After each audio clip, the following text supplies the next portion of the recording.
Oh shit, I forgot to put on lipstick. Welcome to the family, Madrigal.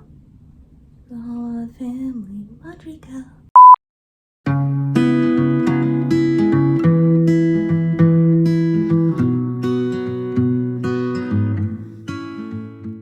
Hi everybody, welcome to my new channel. So if you have no idea who I am, my name is Krista McHenry. I am the author of Under the Sweet Gum Trees. It's a YA contemporary dealing with the issues of healthy versus non-healthy relationships. So I thought it'd be a good idea to kick my channel off by doing my latest book hauls. Not gonna lie, complete disclaimer, I did not buy all these at the same time. Some of these I bought probably in like January, and today is currently Easter. But you know what? It's fine. It's fine. But anyway, I have a friend coming over in about an hour, and I have a huge stack of books over here. So let's just go ahead and dive on in. So the first book I'm going to talk about today is My Dearest, Darkest by Kayla Cottingham. So this is a YA book about a girl named Finch who gets accepted into this like exclusive boarding school, but the town has like this super dark secret. And so she goes to audition for this school, and on her way home, she's like, man, I would do anything to get in. And she hears something go, anything? And she thinks it's her mom, and she's like, yeah.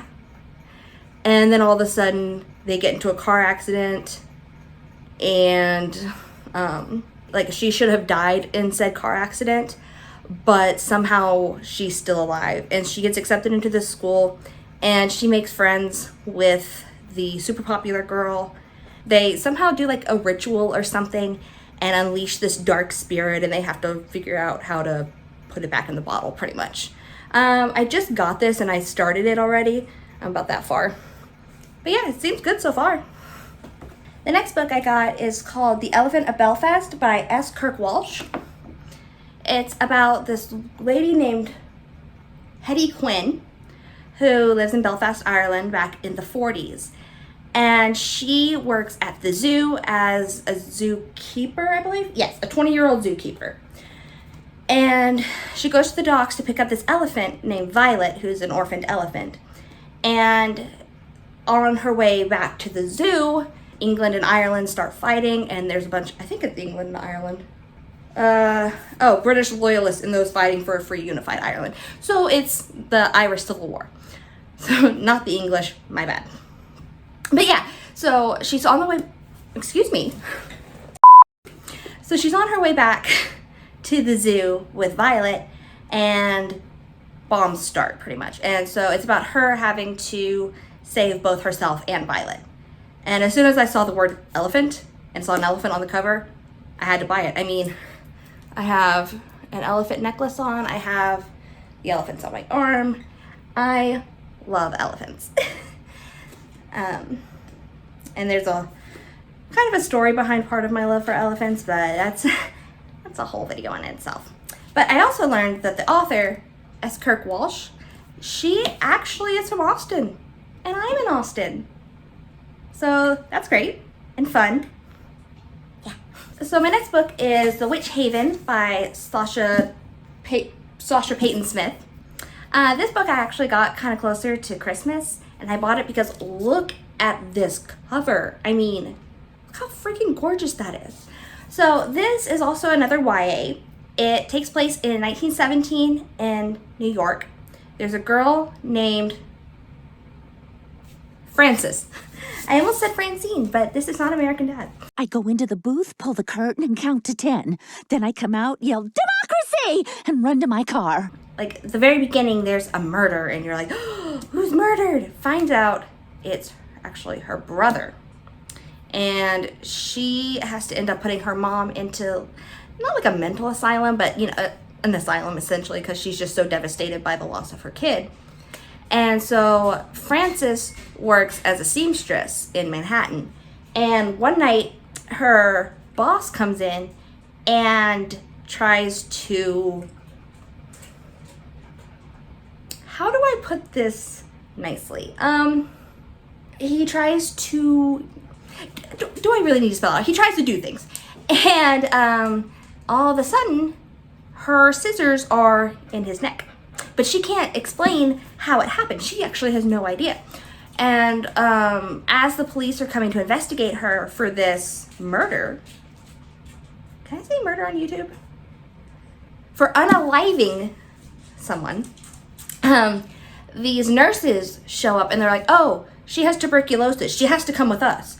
Turns out she goes to this witch haven, and it's essentially a school for girls to learn how to control their witchy powers. And she makes friends and all that. This book was okay. Honestly, I gave it like I think I gave it a 2.5. I gave it a 2.5 or a 3, somewhere around there. But yeah, I gave it like a 2.5 or a 3. It's not that it was bad. It wasn't the type of story that would make me want to keep going. But I picked this up because of another booktuber, and she loved it. So I don't know, give it a chance. So my next book, I think, is the only one of my stack.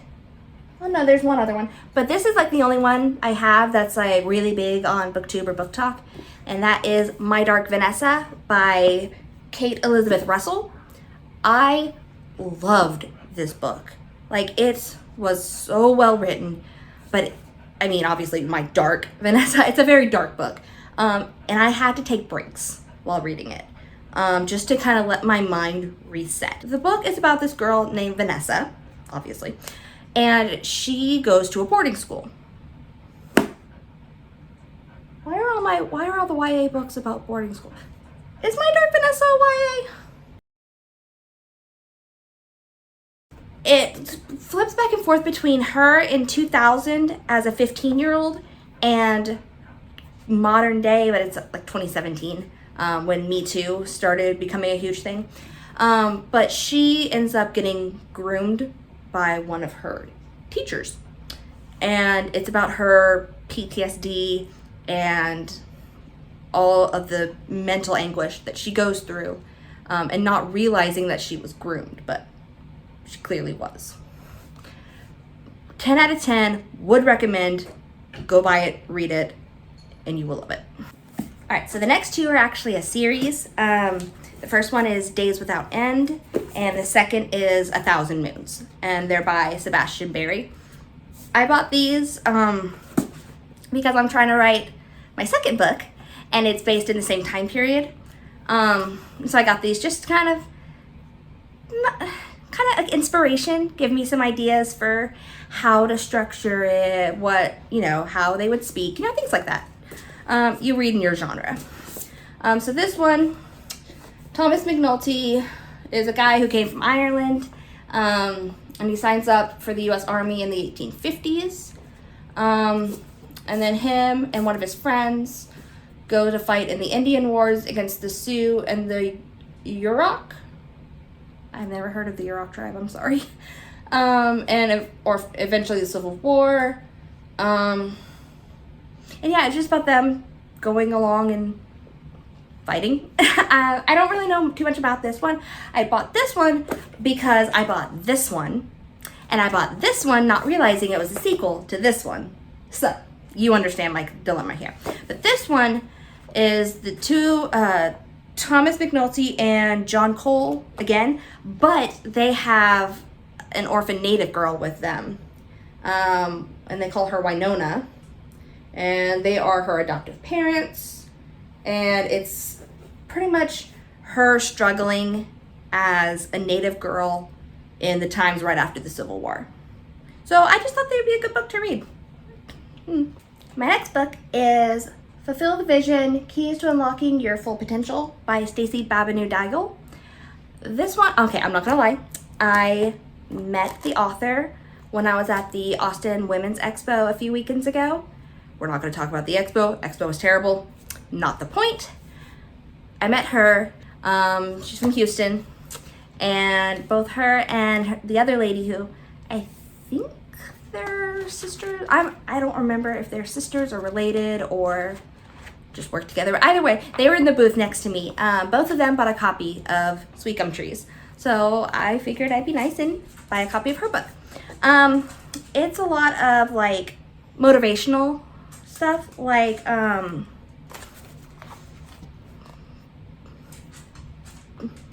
believe in your capabilities and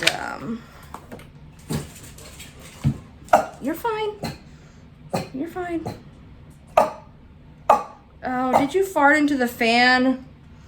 But yeah, so this book has things like, oh, your focus is your guidance. So yeah, it's just like a motivational book. And you just sit down and actually read it. I just haven't had a chance to yet, but I plan to. Next book I have is Mage Born by Stephen Arian. Not gonna lie, I picked this book up because the cover is gorgeous. I mean, born to be feared, born to be hated. And look how pretty this is. So pretty much being magical is illegal in this world. Believes eradicating magic is the only way to ensure lasting peace. He'll do anything to achieve his goal, even if it means unaliving every child born with magical abilities. It's been 10 years since the Battle Mage War, but old grudges die hard. Like, it sounds really freaking cool. Turns out, like, look, okay, so there's this book, and it even says, like, the Age of Dread. The Age of Dread, book 1. Turns out, this is the first book of a sequel series. How was I supposed to know there was another series before this one? I tried reading it, but I don't understand the world. And I think I need to read the other series before I can read this book. And I don't know. I don't know if I want to buy the other series. And I think I was reading on Goodreads after I found that out that you don't have to read the other series to understand this book, but I think it would help, honestly. The next book I got is How the Garcia Girls Lost Their Accents by Julia Alvarez. So there are four sisters, the Garcia girls, who moved to New York. Anyway, so it's about four sisters who moved to New York from the Dominican Republic in the 1960s. And basically it's about their struggles of being immigrants in the States. In wondrous but not always welcome USA, their parents try to hold on to their old ways as the girls try to find new lives by straightening their hair, wearing American fashions, and forgetting their Spanish. For them, it is at once liberating and excruciating to be caught between the old world and the new. Here they tell their stories about being at home and also not at home in America. I think I've heard a lot of people read this book, like had to read this book in high school. Would you stop? Okay, I might have to turn that little light off in a minute. But yeah, I think a lot of people said that they read this book in high school. I didn't have to, so I have not read it. But it sounded really good, so I picked it up. Shade Knox is the only witch in the land of wizards, a fiend, a rogue, a wanted criminal. My next book is Obsidian by Sarah J. Daly. This is a fantasy novel about a girl who, defying all who thinks she's an abomination, Shade wears her tattoos openly and carries obsidian. For years she's protected the outcast clans who wander the blighted waste, but the land is growing unstable and her blades are no longer enough. To save her people, she vows to raise a veil of protection, a feat not accomplished in over 100 years. But the magical veils are said to belong to the Brotherhood Church. If she succeeds in raising one, it will expose their lies. Treading a dangerous path where allies can be as deceitful as enemies, and where demons lurk in the shadows. Shade chases a vision which could lead to her people's salvation or her own destruction. I thought that sounded really cool. Not gonna lie, so I bought it. I'll let you guys know if it's any good once I read it. My next book is The Lost Apothecary by Sarah Penner. This one sounded really cool, and look at that, like, metallic, pretty cover. Ooh. So 18th century London, there is this apothecary who brews all these potions, and if a woman comes to her and there's a man messing with her or causing trouble in her life, she goes to the apothecary, and all of a sudden the men are no longer around and no longer causing problems. Would you imagine that? But yeah, so it sounds really cool. And now this dark world is no place for her newest patron, a precocious 12-year-old named Eliza Fanning, but their unexpected bond sparks a string of consequences that echo through the centuries. And then it's about a woman in modern day figuring out all of like her apothecary stuff and all the guys who were disappearing.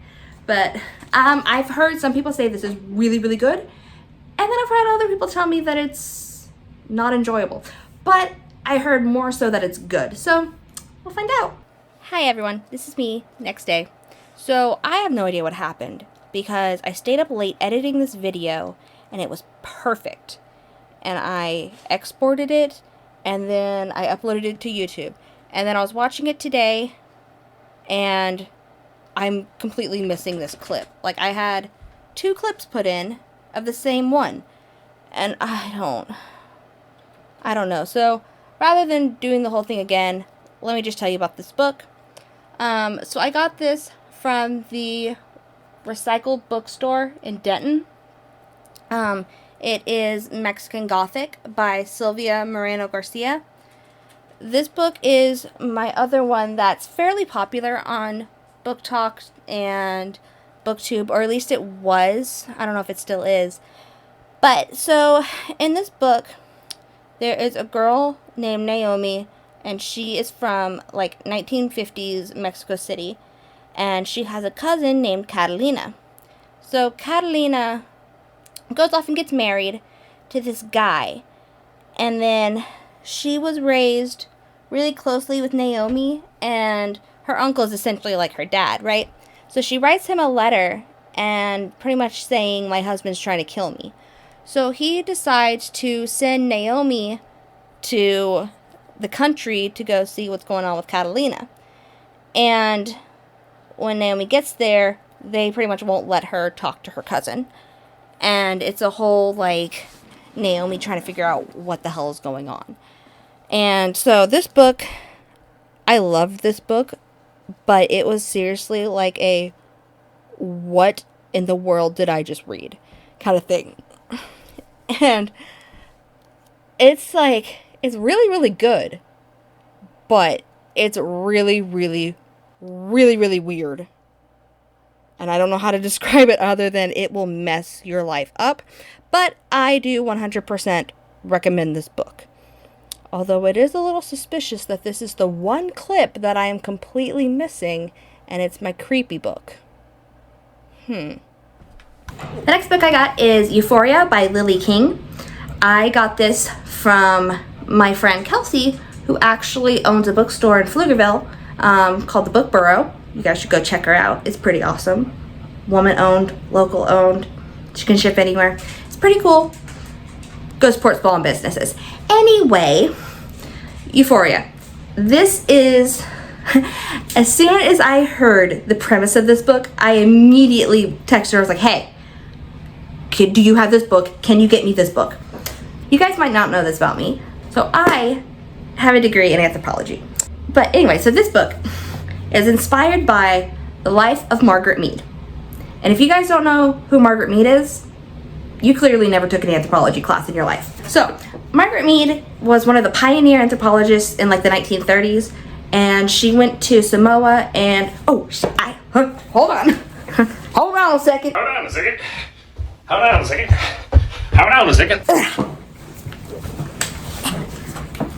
Sex and Temperament. This was her ethnography about girls in Samoa, right? New Guinea. And it's just talking about girls in their adolescence. She advances the theory that many so-called masculine and feminine characteristics are not based on fundamental sex differences, but reflect the cultural conditioning of different societies. She wrote this in 1935. Anyway, inspired by the events of the life of revolutionary anthropologist Margaret Mead, Euphoria is a captivating story of 3 young, gifted anthropologists of the 1930s caught in a passionate love triangle that threatens their bonds, their careers, and ultimately their lives. Yeah, it's not the Euphoria that Zendaya is in, but oh my goodness, the nerd in me, as soon as I heard that, I was like, give me this book. So speaking of my friend Kelsey and the Book Bureau, again, shop local businesses, she does this thing every so often called the Boozy Book Swap. And pretty much what it is at a winery in Pflugerville, or I guess it's a wine bar, it's not a winery. Anyway, not the point. They go to this wine bar and they have book swaps, so you have a book you don't want, you put it on a table and you look at all the other books and you swap books and drink wine. But so I was there promoting Sweet Gum Trees, and at the end of the night I was just perusing, and I found this Cinder by Marissa Meyer. I don't really know a lot about it, but it looks like a steampunk Cinderella retelling. And it's like a whole series. Not just Cinderella, but a bunch of different fairy tales. Humans and androids crowd the precocious streets of New Beijing. A deadly plague ravages the population. From space, a ruthless lunar people watch, waiting to make their move. No one knows that Earth's fate hinges on one girl. 16-year-old Cinder, a gifted mechanic, is a cyborg. So yeah, it's like sci-fi meets fantasy. Not fantasy. Sci-fi meets fairy tale. That's what I meant to say. Yeah, so I hope it's really good. This is also a little bit of an older book, 2012. So, but hopefully it's good. Also from that bookstore in Denton that I can't remember the name of, I got Alice's Adventure in Wonderland and Through the Looking Glass by Lewis Carroll.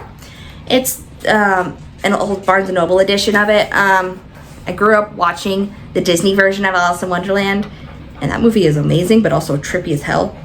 But I've never actually read the book, and so I found this, and I was like, you know what? It's like one of my only classics. I have this and Little Women and a couple of Hemingways, and I think those are like really my only classics. But I figured, why not? I don't really need to explain Alice in Wonderland to you guys, do I? My next book I have read before, several times actually, but I didn't have a copy of it anymore, and I wanted one, and that is To Kill a Mockingbird by Harper Lee. I'm really upset because it has this fake sticker on it, and I hate books with fake stickers. I just want the beautiful cover. Anyway, this was like the only one that they had at Half Price Books that was in decent condition and wasn't like written all over. Like one of them was like, property of whoever, touch and you will die. And I was like, okay, I am not buying that copy. But yeah, I love this book to death. This, I guess you could also consider this a classic. I do at least. But I love it so much. If you haven't read it, first of all, did you grow up under a rock? And second of all, go read it. So my last book for my book haul is one that I just recently got, like last week, I think. And I am super, super, super excited to read.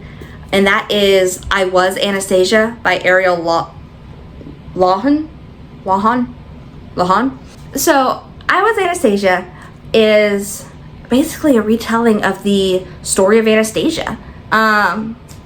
Would you call it a legend? I don't know. But so, first of all, if you don't know who Anastasia is, again, did you grow up under a rock? Anastasia was part of the Russian royal Romanov family. Her dad was Tsar Nicholas, and they were in power up until pretty much World War I think right after. And that's when the Russian people revolted against them and overthrew the royal family, turned it into the Soviet Union, and they exiled the Romanov family to Siberia. And then, given their fear of another revolution pretty much, and an uprising and support of the Romanov family, they took the whole family down into a basement and unalived them. But there was a long, like urban legend pretty much kind of thing that Anastasia escaped and she was still alive but just had amnesia. Have you heard? There's a rumor in St. Petersburg. Have you heard what they're saying on the streets? Although the Tsar did not survive, one daughter may be still alive. The Princess Anastasia! But please do not repeat. I Was Anastasia is in Germany in 1920, and there's this girl that shows up and is like, hey, I'm Anastasia. And they call her, instead of calling her Anya, they call her Anna Anderson or Anna Anderson, but I'm gonna call her Anna. Okay, if you guys see A-N-N-A, do you pronounce that as Anna or Anna? Because I see it and say Anna. Either way, I love Anastasia. So, obviously, as soon as I saw this, whoop, there is another book I keep seeing at Barnes & Noble, and I want to buy it, but I haven't yet. It's called, like, The Last Russian Empress or something along those lines. If I can find it, I'll put a picture of it right here. But it's about her older sister, Olga. And I don't know why, but I keep just walking past it and I need to buy it, but I haven't yet. Anyway, so that's all the books I have in my book haul today. Thank you guys for watching my video. Let me know if you have read any of these books, if you want to read any of these books, or if you have any recommendations for me to read. I will say though, like a little pin in that, if you do have a recommendation for me, I prefer to read books that are not the ones that are super popular at the moment. Like, I don't want to be like, oh, well, I'm only reading this because it's on BookTube and everybody's reading it. Like, no, I want to read books because I think they're cool. I just sounded like the biggest nerd.